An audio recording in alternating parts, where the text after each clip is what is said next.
അനുമോളെ കൊണ്ട് മാപ്പ് പറയിപ്പിച്ചിരിക്കുകയാണ് അക്ബർ. അതെ, അനുമോൾ അക്ബറിനെ കുറിച്ച് പറഞ്ഞതിനെല്ലാം എണ്ണി എണ്ണി മാപ്പ് പറയിപ്പിച്ചിരിക്കുകയാണ്. ഇനി കുറച്ച് ദിവസങ്ങൾ മാത്രമാണല്ലോ ബിഗ് ബോസ് ഉള്ളത്. അതുകൊണ്ട് തന്നെ പറഞ്ഞു തീർക്കുവാൻ പറ്റുന്നതാണെങ്കിൽ ഇവിടെ നിന്ന് തന്നെ പറഞ്ഞു തീർക്കാമെന്ന് വിചാരിച്ചുകൊണ്ട് രണ്ടുപേരും സംസാരിക്കുകയായിരുന്നു. എന്നാൽ ആദ്യമൊന്നും അനുമോൾ തൻ്റെ കുറ്റം സമ്മതിക്കുവാൻ തയ്യാറായിരുന്നില്ല.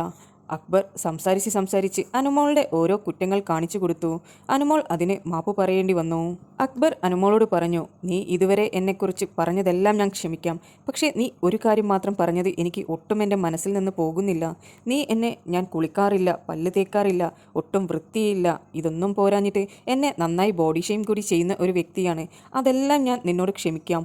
പക്ഷേ നീ അന്ന് പാവ ടാസ്കിൽ ഞാൻ നിന്റെ ബാക്കിൽ നിന്നപ്പോൾ നീ തന്നെ കണ്ടതാണ്. എന്നെ ആര്യൻ പുഷ് ചെയ്തപ്പോഴാണ് ഞാൻ നിന്റെ മേലേക്ക് വന്നത്.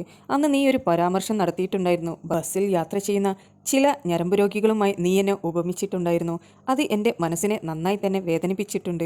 അതിന് നീ എന്നോട് മാപ്പ് പറയണമെന്നായിരുന്നു അനുമോളോട് അക്ബർ പറഞ്ഞിരുന്നത്. ആ സമയം അനുമോൾ പറഞ്ഞു, ഞാൻ അങ്ങനെയൊന്നും ഉദ്ദേശിച്ചിട്ടല്ല, അങ്ങനെ ചെയ്യാറുണ്ടല്ലോ എന്നുള്ള തരത്തിൽ പറഞ്ഞ് ഒപ്പിക്കാൻ ശ്രമിച്ചു. എന്നാൽ അക്ബർ പിടിച്ച പിടിയാലെ നിന്നു. നിനക്ക് മനസ്സുകൊണ്ട് നീ പറഞ്ഞ കാര്യം ഇങ്ങനെയാണ് കൺവേ ആയത്. അതിൽ നിനക്ക് എന്തെങ്കിലും ഗിൽട്ട് ഫീൽ ചെയ്യുന്നുണ്ടെങ്കിൽ നിനക്ക് ഇപ്പോൾ മാപ്പ് പറയാമെന്ന് പറഞ്ഞു. അപ്പോഴും അനുമോൾ പിടിച്ച പിടിയാലെ നിൽക്കുകയായിരുന്നു.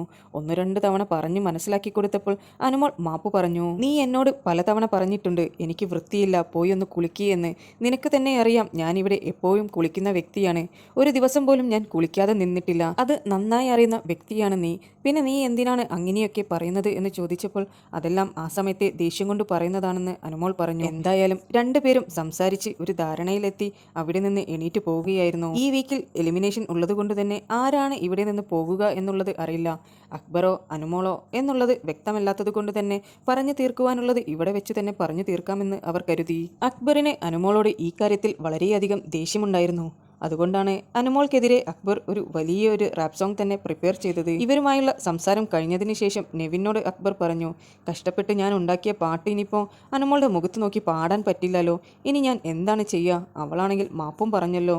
ഇനി ഈ വീക്കിൽ ഞാൻ പുറത്തു പോവുകയാണെങ്കിൽ ആ പാട്ട് എന്തായാലും അവളുടെ സമ്മതത്തോടു കൂടി ഞാൻ ഇവിടെ നിന്ന് പാടിക്കൊണ്ട് പുറത്തു പൊക്കോളാം എന്നായിരുന്നു അക്ബർ പറഞ്ഞത്.